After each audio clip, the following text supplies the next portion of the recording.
பழம்பெரும் நடிகர் நம்பியாரின் மகனை பார்த்திருக்கீங்களா? இதுவரை பார்க்காத புகைப்படங்கள். இதை பற்றின முழு விவரங்களையும் தெரிந்து கொள்ள வீடியோவை முழுமையாக பாருங்கள். உங்களுக்கு நடிகர் நம்பியார் அவர்களை பிடிக்கும்னா வீடியோவை லைக் பண்ணிவிட்டு நம்ம சேனலை சப்ஸ்கிரைப் பண்ணி பக்கத்தில் இருக்க பெல்லைக்கான கிளிக் பண்ணி அதில் ஆளுங்கிற ஆப்ஷனை செட் பண்ணி வச்சுக்கோங்க. அப்போ தான் நம்ம அப்லோட் பண்ணுற வீடியோ உடனுக்குடனே உங்களுக்கு நோட்டிஃபிகேஷனாக வந்து சேரும். வாங்க வீடியோக்குள்ளே போகலாம். தமிழ் சினிமாவில் ஒரு சில நடிகர்களின் பெயர்கள் எப்போதும் நிலைத்து நிற்கும். 80களில் படு மாசான வில்லனாக நடித்து இப்போதும் மக்கள் மனதில் நிற்பவர் தான் பழம்பெரும் நடிகர் நம்பியார். தமிழ் திரையுலகில் 60 ஆண்டுகளுக்கும் மேலாக பயணித்த இவர் குணச்சித்திரம் மற்றும் வில்லன் கதாபாத்திரங்களில் நடித்துள்ளார். கேரளாவை சேர்ந்த இவர் ஆரம்பத்தில் மேடை நாடகங்களில் தனது பயணத்தை தொடங்கியிருக்கிறார். வில்லன் என்று சொன்னாலே அந்த லிஸ்டில் முதலில் இருப்பவர் இவர்தான் என்று கூறலாம். அந்த அளவிற்கு மிரட்டியவர். தீவிர ஐயப்ப பக்தனான இவர் 65 ஆண்டுகளுக்கும் மேலாக சபரிமலைக்கு சென்றிருக்கிறாராம். பின் உடல்நலக் குறைவால் 2018ஆம் ஆண்டு நவம்பர் மாதம் உயிரிழந்தார்.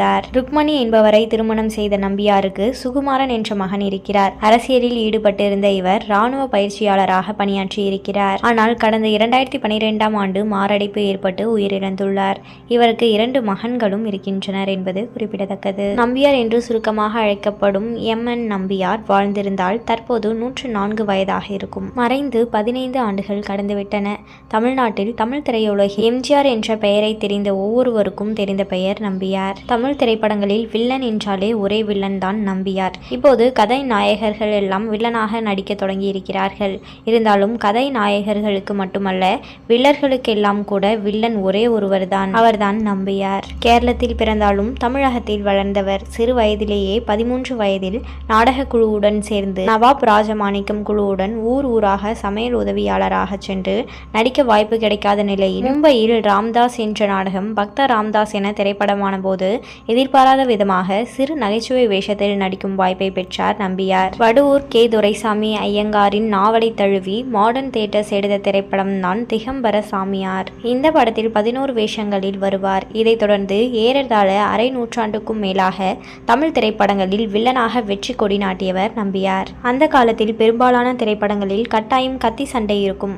கத்தி சண்டை என்றால் பி.எஸ். வீரப்பா நம்பியார். குடும்ப படங்கள் வர தொடங்கியதும் வேறு வகை சண்டை காட்சிகளும் இடம்பெற தொடங்கிவிட்டன. எம்ஜிஆர் நம்பியார் சண்டை, அது எந்த சண்டையாக இருந்தாலும் மிகவும் பிரசித்தம். பிற்காலத்தில் சண்டை காட்சிகளில் சிறிய சலிப்பும் தோன்றியது.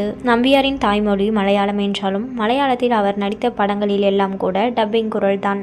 படித்தது வளர்ந்தது எல்லாமே தமிழ்நாட்டில் தான் என்பதால் தொடக்கத்தில் நடித்த சில மலையாள படங்களில் குரல் கொடுக்க போக நல்ல தமிழ் கலந்த மலையாளம் என்பதால் வேண்டாமே என்று கூறிவிட்டனர். நம்பியாரின் மருமகன் தயாரித்த சந்திரபிம்பம் என்ற மலையாள படத்தில் கூட இவருக்கு டப்பிங் குரல் தான். உங்களுக்கு நடிகர் நம்பியார் அவர்களை பிடிக்கும்னா வீடியோவை லைக் பண்ணிட்டு நம்ம சேனலை சப்ஸ்கிரைப் பண்ணிக்கோங்க. அடுத்த ஒரு வீடியோவில் பார்க்கலாம். நன்றி.